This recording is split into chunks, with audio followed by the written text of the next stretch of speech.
If you've been watching the U.S China trade war, you already know what's unfolding now is bigger than tariffs. It's a global reset shaking up trade routes, supply chains, and all power dynamics. Last week, American tariffs on China have soared to staggering 245%, rerouting global demand overnight. Countries like India, Italy, Vietnam, and the EU are scrambling to fill the gap left by China's retreat. But amid the scramble, one region remains overlooked: Africa, home to 1.4 billion people and holding some of the world's richest untapped resources. Africa could turn this global shakeup into its own economic revolution. Could this be the moment Africa moves from being the world's resource vault to a global manufacturing hub? Hello and welcome to Analytica Today. I am Samia Mohammed. In this episode, we unpack deeper shifts behind the headlines and ask, can Africa turn today's trade war into tomorrow's economic revolution? Here's what we know so far. On April 2, 2025, President Trump imposed sweeping tariffs 10% across the board and a staggering 125% specifically on Chinese goods, citing long-standing trade imbalances. China hit back with matching levies, and by April 16, US tariffs ballooned to 245%. The result, a rapid contraction in global trade flows over $1 trillion disrupted in a matter of weeks. The response has been swift. India inked $500 billion trade deal with the US, slashing duties on ethane. Italy rushed to secure exemptions for its auto industry. The EU scrambled to offer LNG swaps. The pattern is clear. Where China retreats, others advance. And China, boxed in by tariffs, began rerouting its export, with shipment to Africa rising 11% and to India by 14% in just 2 weeks. For Africa, this reshuffling could be a double-edged sword.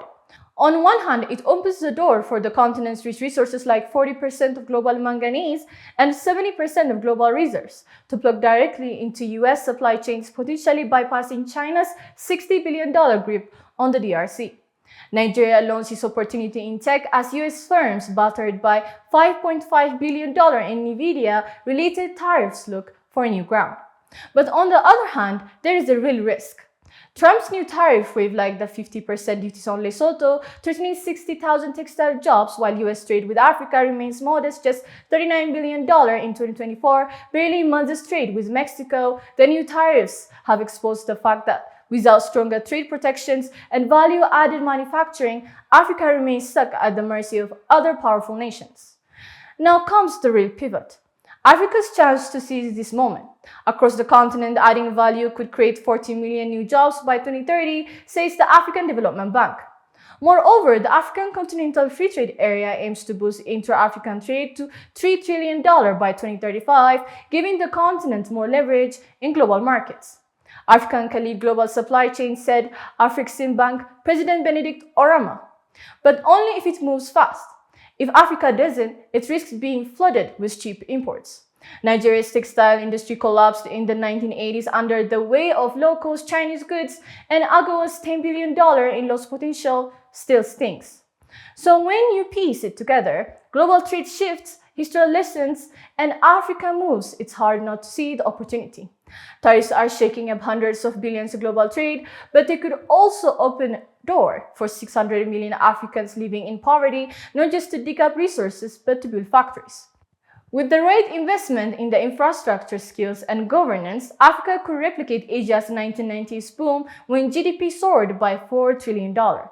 As Afreximbank Benedict Orama put it, we must add value, not just export raw goods. Africa's real strengths lie in producing, refining, and innovating on its own terms.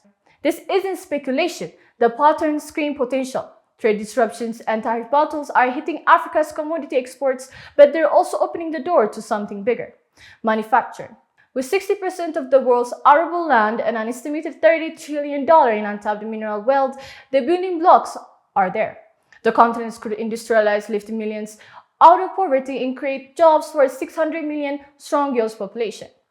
Yes, the transition will be costly, but compared to the price, a self-reliant, connected, and competitive Africa, its price worth paying.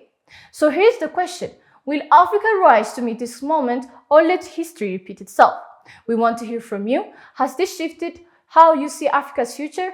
Share your thoughts below and stay with us, because the ripple effects of this global trade war, they are just beginning. If this kind of deep dive helps you understand the stakes in our region, hit subscribe, drop a comment, and share your thoughts. Let's keep the conversation going because in stories like this, silence isn't neutral.